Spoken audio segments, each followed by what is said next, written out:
I shall resign the presidency effective at noon tomorrow.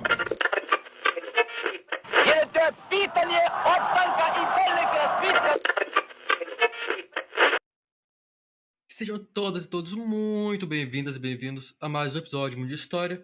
E no episódio de hoje eu vou contar para vocês rapidamente um pouquinho sobre o Cerco de Viena de 1683 e sobre a unidade alada que salvou os austríacos e a Europa de uma derrota.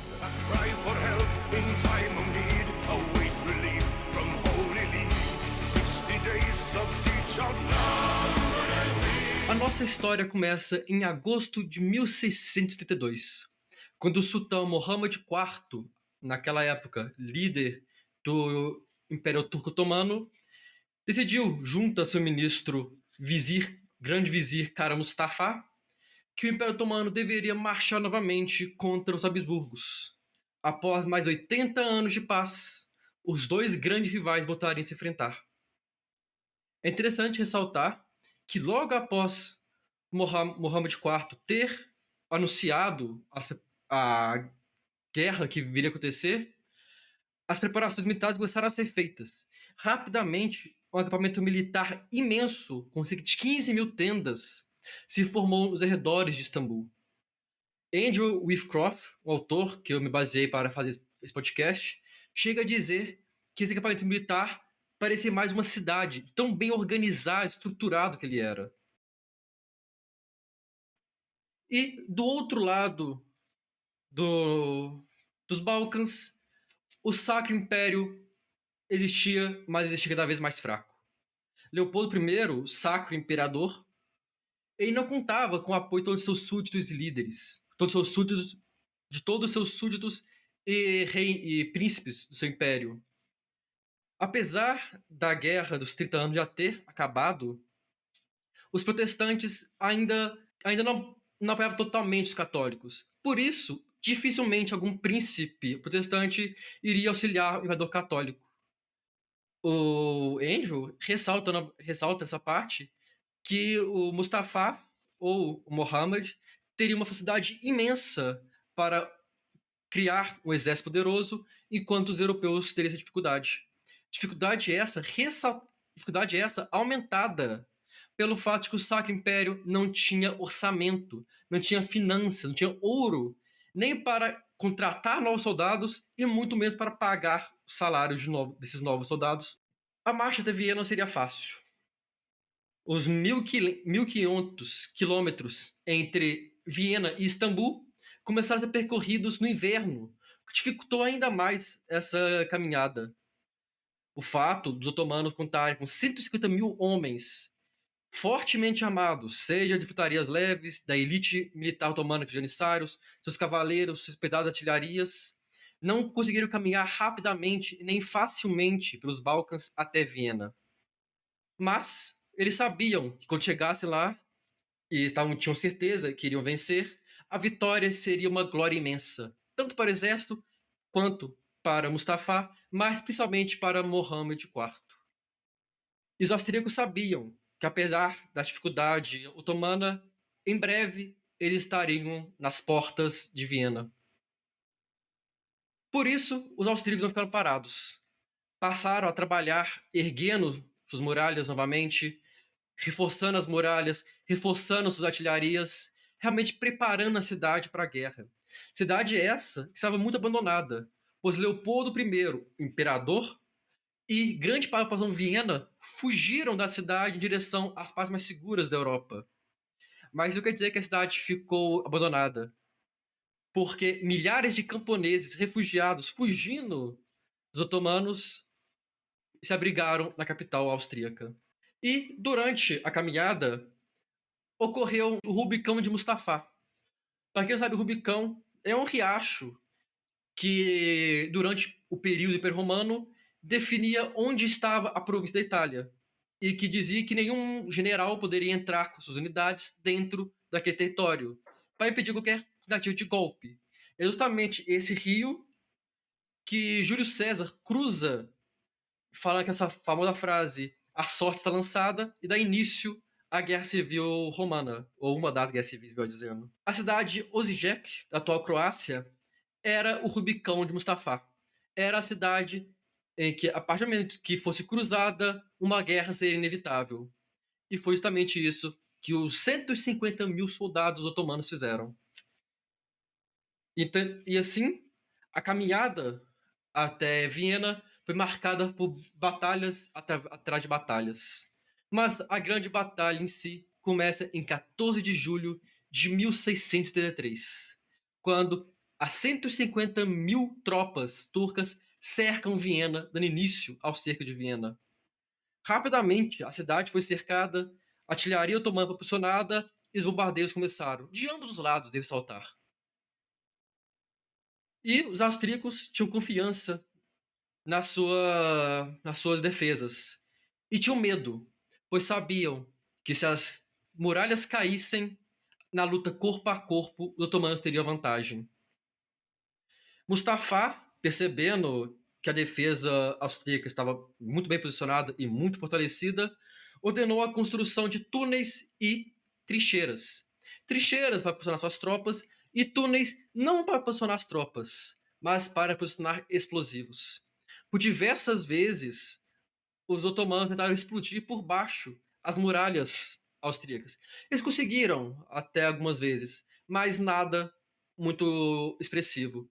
Não é à toa que depois de 3 semanas de cerco, as tropas otomanas ainda não haviam entrado em Viena.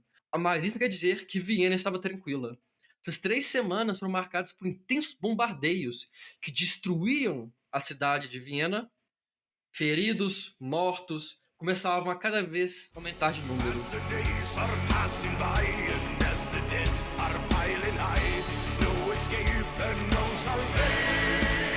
A situação em Viena estava crítica. A queda da cidade já parecia cada vez mais próxima. É nesse momento, então, que a Santa Sé, ou seja, o Vaticano, os Estados Papais, entram em cena. A Santa Sé financiou o recrutamento de milhares de soldados por toda a Europa que iriam lutar para defender não apenas Viena, mas a Europa e o cristianismo.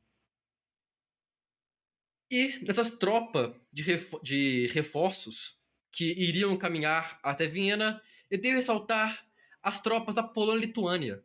Para quem não sabe, Polônia-Lituânia foi um país, um reino, que existiu composto pelo Reino da Polônia e pelo Ducado da Lituânia, onde eles foram unidos, as duas coroas, sobre uma mesma cabeça. No caso, John Sobieski III como rei da Polônia, grão-duque da Lituânia. E por que eu vou focar na Polônia-Lituânia? Porque a Polônia-Lituânia enviou 10 mil cavaleiros pesados em direção a Viena. Esses cavaleiros, com armaduras que os protegiam de maneira sensacional, armados com uma lança de 5 metros, 2 espadas e pistolas, e tinham como decoração de suas armaduras ou de suas celas asas. Essa elite, fortemente armada e com asas em suas armaduras, esses são os Ussados Alados, a elite da cavalaria polonesa e da cavalaria europeia da época. Esses 10 mil cavaleiros eram provavelmente os mais bem treinados e mais poderosos soldados em toda a Europa naquele momento.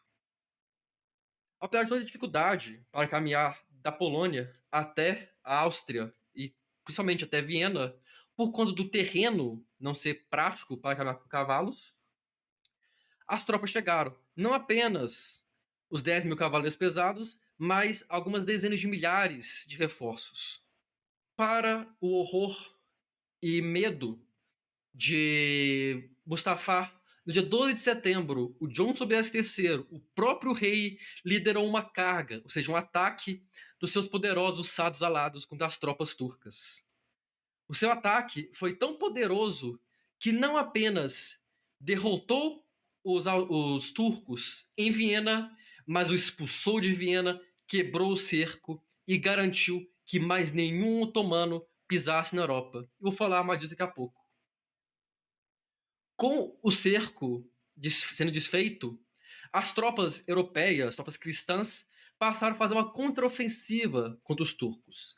Essa contraofensiva, levando à reconquista de alguns territórios dos Balcãs, forçou a derrota dos turcos otomanos.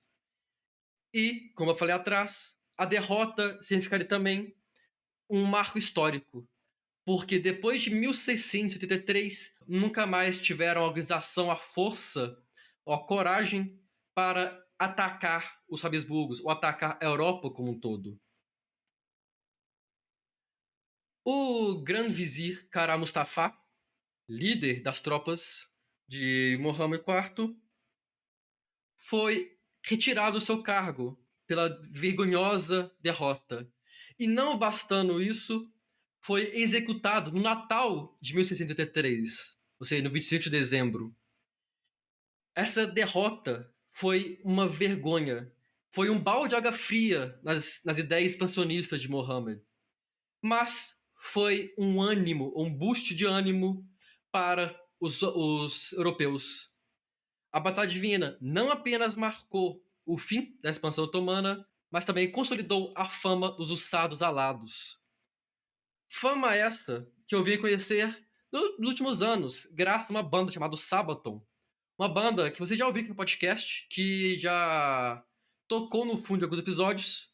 Então deixo aqui o meu agradecimento ao Sabaton, que tem deixado eu usar as músicas para sonorizar os meus episódios. Eu deixo aqui a recomendação para escutar não apenas o Sabaton, mas os outros episódios do podcast. Nos sigam no Instagram, @mundinho de história. Eu estou sempre postando alguns episódios pequenos e curtos, porém muito interessantes, entre um episódio maior e o outro. Então, fique atento ao nosso Instagram. Se você tenha a possibilidade, o interesse de nos financiar, você pode nos financiar com o valor mensal que quiser lá no Catarse, ou pode até mesmo mandar um Pix. Está tudo lá no nosso Instagram. Agradeço a todos e todas que escutaram até aqui. Espero que esse episódio, apesar de curto, tenha sido interessante, que seja uma pequena aulinha de história para vocês. Espero ver todos novamente no nosso próximo episódio. Até lá. Desperation, it's a desperate race against the mind.